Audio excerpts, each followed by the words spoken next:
currently have an IC40 Pentair IntelliChlor for a 40,000 gallon pool. The cell light keeps blinking.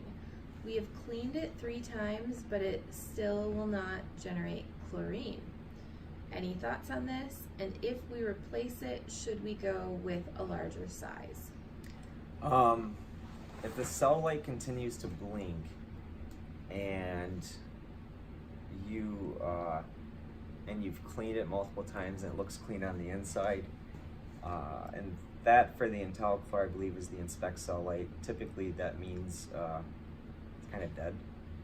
If you hold the more button, I think it is, for like 5 seconds, you can check to see what the life of it left is, where it'll blink kind of the output lights at a certain percentage, and usually if it's below 60%, then you're not gonna get much out of it.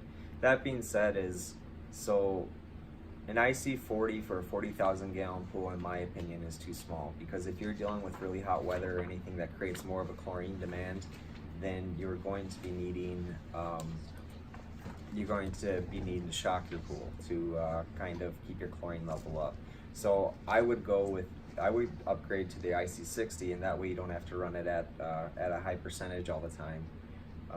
I guess the question didn't really say whether it was indoors or outdoors, but in general I would go up to the IC60. Just make sure if you're running it through the Easy Touch or its own transformer, they should be interchangeable, but they've also changed versions on the IntelliChlor a couple different times, so I would check to make sure that's still compatible.